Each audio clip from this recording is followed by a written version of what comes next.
Assalamualaikum warahmatullahi wabarakatuh. Selamat pagi anak-anak. Bagaimana kabar kalian semua? Semoga kita semua sehat selalu dan dalam lindungan Allah Subhanahu wa taala.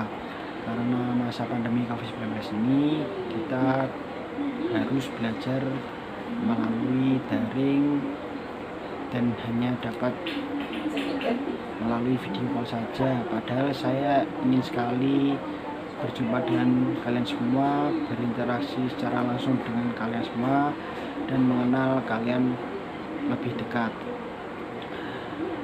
Walaupun pembelajaran melalui daring itu menyusahkan, tapi kita tidak boleh patah semangat. Kita harus tetap belajar untuk menggapai tujuan yang ingin kita capai. Pembelajaran kita pada pagi hari ini adalah aktivitas kebugaran jasmani.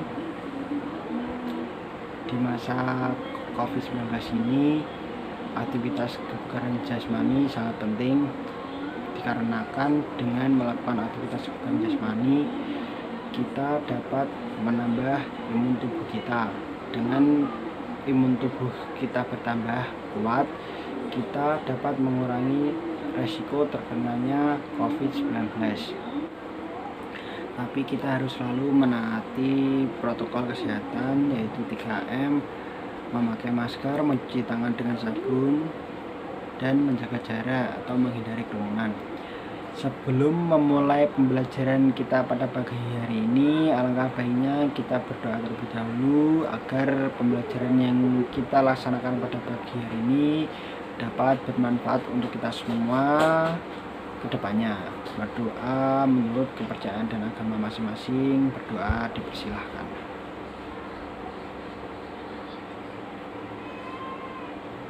Doa selesai. Ya, di sini saya sudah menyiapkan PPT tentang aktivitas kebugaran jasmani. Materi pembelajarannya ada 3, yaitu yang pertama pengertian kebugaran jasmani, yang kedua ada manfaat kebugaran jasmani, dan yang ketiga ada komponen kebugaran jasmani. Apa itu pengertian kebugaran jasmani? Kebugaran jasmani adalah kesanggupan dan kemampuan tubuh melakukan penyesuaian atau adaptasi terhadap pembebanan fisik yang diberikan kepadanya dari kerja yang dilakukan sehari-hari tanpa menimbulkan kelelahan yang berarti. Jadi setiap orang membutuhkan kesegaran jasmani yang baik agar ia dapat melaksanakan pekerjaannya dengan efektif dan efisien tanpa menimbulkan kelelahan yang berarti. Yang dimaksud di situ adalah setelah kita melakukan aktivitas yang panjang, kita masih mempunyai cukup semangat dan tenaga untuk menikmati waktu senggang dan untuk keperluan-keperluan lainnya yang mendadak. Yang kedua ada manfaat kebugaran jasmani. Manfaat kebugaran jasmani yang pertama adalah dapat meningkatkan kemampuan jantung dan paru-paru. Yang kedua, menurunkan tekanan darah. Yang ketiga, mengurangi lemak dan kadar gula dalam tubuh. Yang keempat, memperbaiki bentuk tubuh. Yang kelima, mengurangi resiko terkenanya penyakit jantung koroner. Yang keenam, meningkatkan daya tahan aerobik. Yang ketujuh, meningkatkan fleksibilitas. Yang delapan, membakar kalori yang memungkinkan tubuh terhindar dari kegemukan. Yang kesembilan, mengurangi stres. Yang ke-10, dapat meningkatkan rasa kebahagiaan. Yang ketiga ada komponen kebugaran jasmani. Komponen kebugaran jasmani dibagi menjadi 2. Yang pertama, komponen kebugaran jasmani yang berkaitan dengan kesehatan. Yang kedua, komponen kebugaran jasmani yang berkaitan dengan keterampilan. Saya akan jelaskan terlebih dahulu komponen kebugaran jasmani yang berkaitan dengan kesehatan. Yang pertama ada aktivitas latihan kekuatan. Apa itu kekuatan? Adalah kondisi tubuh dalam menggunakan otot untuk memaksimalkan tenaga ketika melakukan suatu aktivitas fisik. Contohnya sit up. Sit up adalah bentuk latihan untuk melatih kekuatan perut. Push up bentuk latihan untuk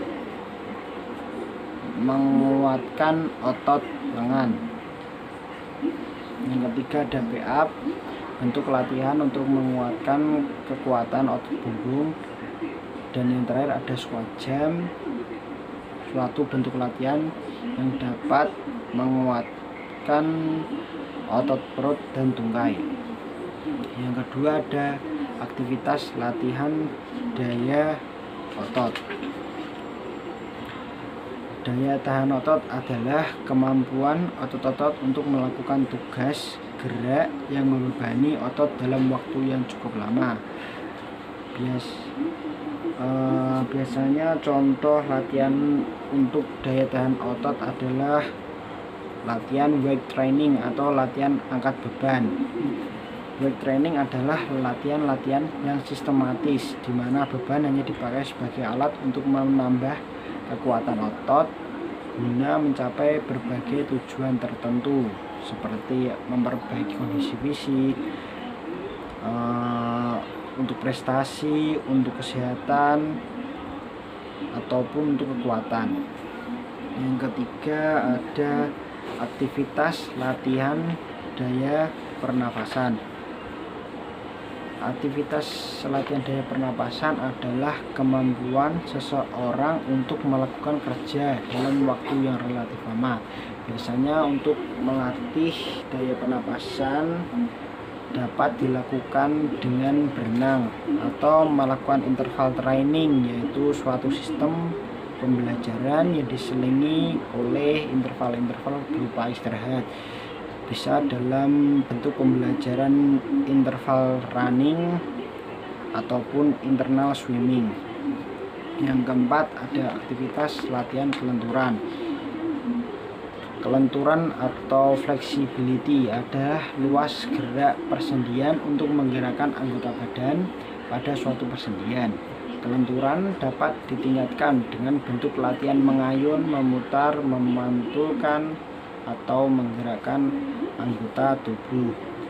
Bentuk latihan untuk melatih kelenturan ada dua. Yang pertama ada peregangan dinamis atau peregangan yang dilakukan dalam kondisi bergerak, dan kedua ada peregangan statis, adalah peregangan dengan menahan gerakan dalam satu waktu tertentu, jadi diam di tempat. Ya, selanjutnya ada komponen kebugaran jasmani yang berkaitan dengan keterampilan. Yang pertama ada kelincahan atau agility, adalah kemampuan seseorang untuk mengubah posisi dan arah secepat mungkin sesuai dengan situasi yang dihadapi dan dikehendaki. Latihan yang digunakan untuk melatih kelincahan ada shuttle run, ada lari belok-belok atau zigzag, ada latihan mengubah posisi tubuh jongkok berdiri atau squat thrust, dan masih banyak lagi. Yang kedua ada kecepatan atau speed, adalah kemampuan seseorang untuk melakukan perpindahan tempat dari satu tempat ke tempat yang lainnya dalam waktu yang sesingkat-singkatnya. Bentuk-bentuk latihan yang dapat meningkatkan kecepatan adalah lari cepat dengan jarak 40 atau 60 meter, lari dengan mengubah kecepatan dari yang lambat menjadi tambah cepat dan tambah cepat. Yang ketiga bisa lari naik bukit, bisa lari menuruni bukit, dan lari menaiki anak tangga. Untuk faktor-faktor yang mempengaruhi kecepatan, yang pertama ada kelentukan, yang kedua ada kekuatan, yang ketiga ada waktu reaksi, dan yang terakhir ada tipe tubuh. Yang ketiga ada keseimbangan atau balance, yaitu kemampuan seseorang dalam memelihara posisi tubuh yang statis atau tidak bergerak, atau dalam keadaan posisi badan yang dinamis atau bergerak dalam waktu yang lama.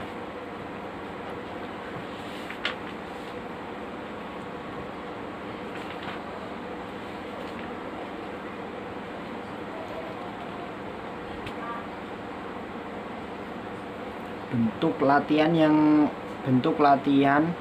yang dapat meningkatkan keseimbangan, contohnya seperti kita berjalan di atas balok, seperti yang di senam-senam yang sering kita lihat di TV maupun YouTube. Bisa juga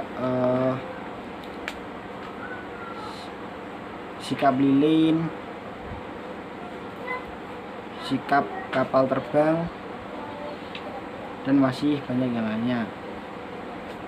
Dan yang keempat adalah power adalah salah satu komponen fisik yang paling dominan dalam banyak cabang olahraga. Sebagian besar cabang olahraga selalu bergantung pada kualitas fisik power. Artinya olahragawan tersebut harus menggerakkan tubuh atau bagian tubuhnya secara cepat dan kuat, sehingga diperlukan kekuatan dan kecepatan dalam waktu yang bersamaan. Bentuk latihan yang dapat meningkatkan power contohnya seperti sirkuit training dengan menggabungkan beberapa bentuk latihan menjadi satu latihan. Terima kasih. Wassalamualaikum warahmatullahi wabarakatuh.